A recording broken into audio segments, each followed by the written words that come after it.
I think that our credibility with allies and partners around the world and with adversaries is being intensely reviewed by them to see which way this is going to go. And I think that damage is one word that could be used, yes. Damage? Yeah, I would say so, and more damage today. Martha MacCallum here. Martha, you've been watching, covering. I think you had your show. Did you have your whole show yesterday? Did you get your whole one in? Almost the whole show, yeah. Almost the whole show. So when you're watching this, your takeaway now as Mackenzie and Milley and Austin are navigating these questions? You know, it's where to begin. I mean, it's so disconcerting to listen to these answers and not recognize, I go back to, remember how many times people kept track of the lies that President Trump nonstop. Right? You know, it was like this morning, there was almost like a running thing at the bottom of the screen, 865 lies, right?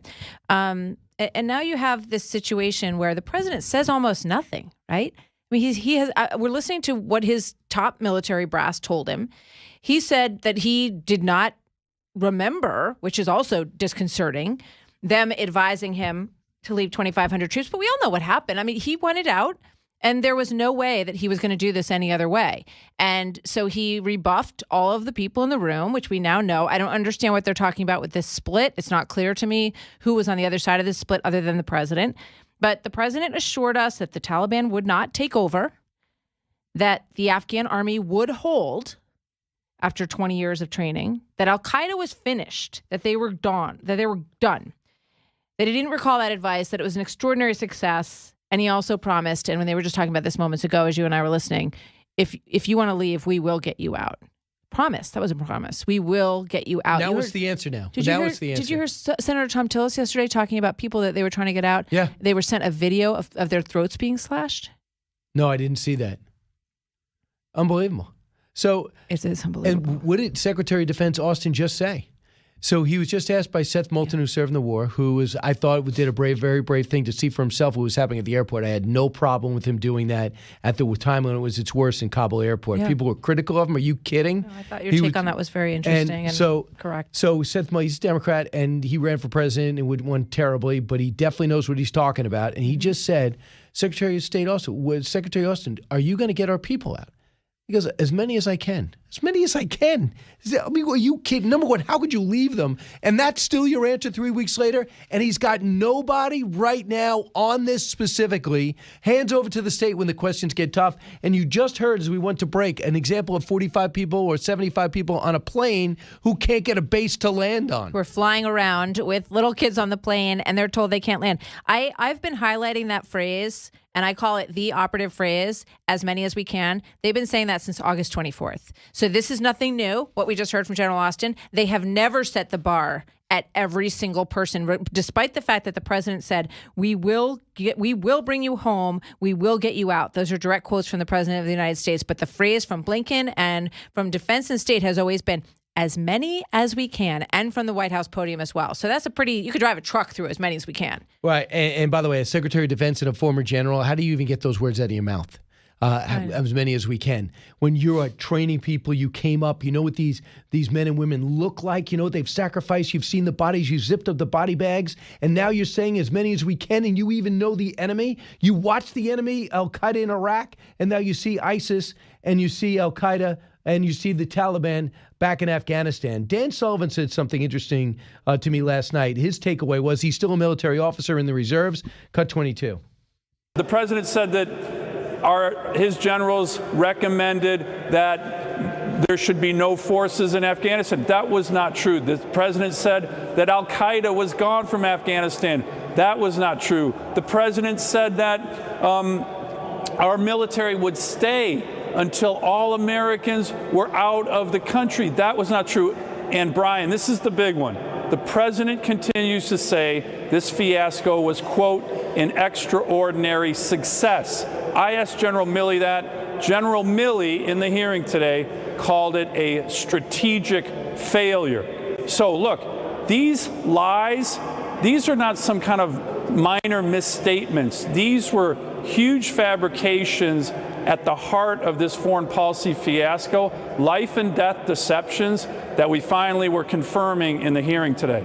So, I mean, it was unbelievable because Number one, Martha, are you surprised that they were so transparent about their recommendation as opposed to the president's statements? They were fully aware of what the president said to George Stephanopoulos.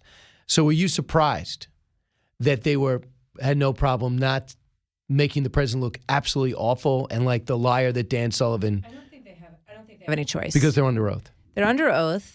They know what the conversations were. I mean, Jennifer Griffin and Lucas Tomlinson were reporting that these conversations. Do you remember Lucas Tomlinson in the press briefing in the middle of the heat of all of this, going back and saying, did they ask to leave 2,500 troops on the ground? Did they ask? And, having a tough time getting anywhere with it. But they that's what I thought. We were going to see Admiral Kirby. You know what? Also, that they're going to, we've already seen the number of books that General Milley has been involved in, and maybe there's another book coming, and he wants to be, on the record. And they're under oath, they have to tell the truth. They tried as hard as they could to put the president in the most decent light possible. But every time they talk about it, they say, well, the president decided we were leaving on August 31st, and every other decision flowed from that.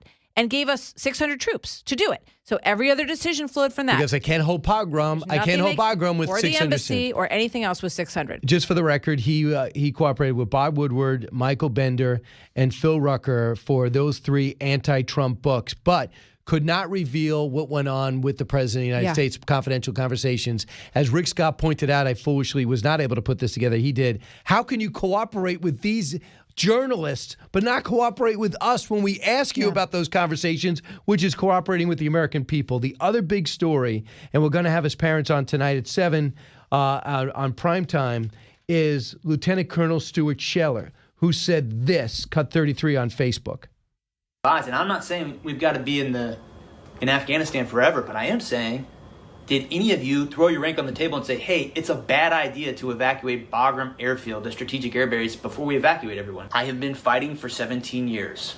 I am willing to throw it all away to say to my senior leaders, I demand accountability. And he did it again. They told him to shut up. He didn't, so they put him in jail. Yeah. He's in jail right now for telling the truth and making himself accountable. Look who's accountable, right? He's the only person. This is extraordinary. I love the 2 examples that you just put together because they really point to the incredible hypocrisy that we are seeing play out. Honor is so important, right? And we're hearing from General Milley that he, because of honor, he won't disclose his conversations with presidents.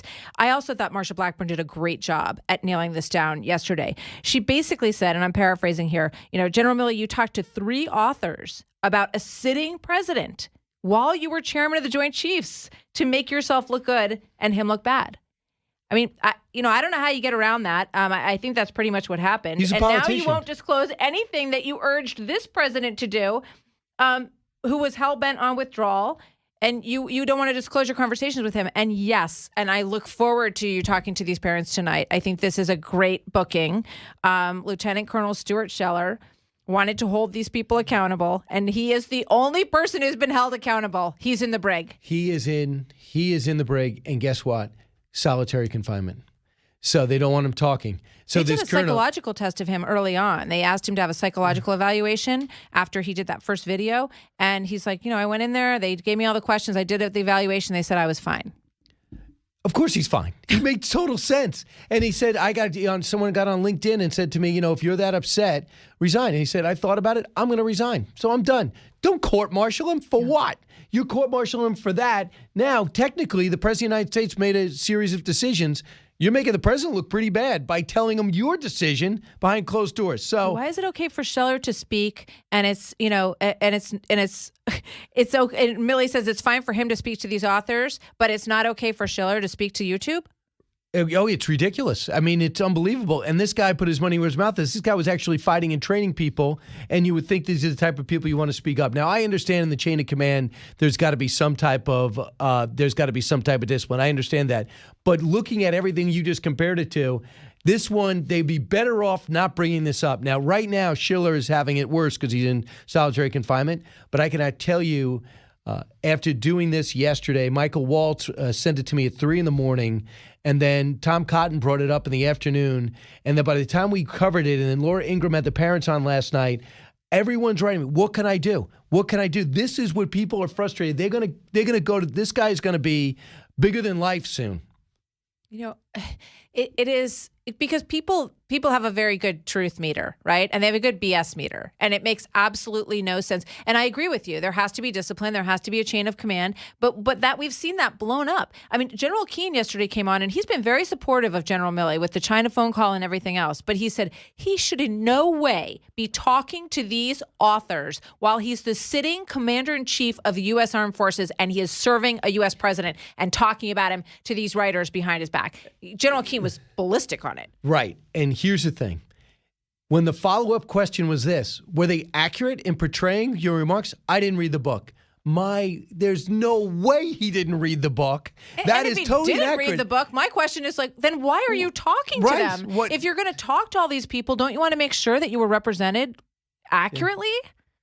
Yeah, here's what Rick Scott told us today. He was incensed. He's on the Armed Services Committee and questioned yesterday.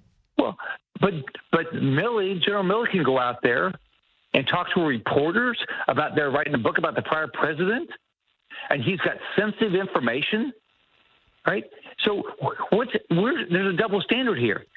If you're not allowed to talk about what you think about these things, then how can that individual be in prison and General Milley can be sitting there testifying in front of Congress? Such a great this doesn't point. make any sense. Right. So here's the thing. They're just now having a questioning right now about how could you leave all this stuff behind. I did not know this. If your gun is taken, your officer pays the price if you lose your gun or anything like that, your uniform.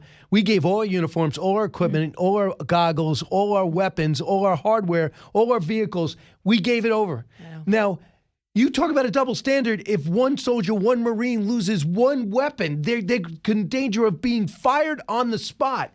Who's getting fired for leaving all of our money behind, it's a great arming point. a terrorist regime? Bill Bennett tells a great story about having dinner with his son, who was serving on a base in California. And his son called and said, "I can't make it to dinner, Dad, because somebody lost a pair of night vision goggles, and we are all hands on deck, so to speak." They're not in the Navy, but they were on the base until we find them. No one can leave the base until we find these night vision goggles. Now they're all over Kabul. Hi, everyone. I'm Brian Kilmeade. I want you to do me a favor. I want you to click to subscribe to the Fox News YouTube page. This is the only way that I know for sure that you're not going to miss any great commentary, any great news bites, any great interviews coming your way on Fox. You can get it all here on YouTube. So subscribe right now.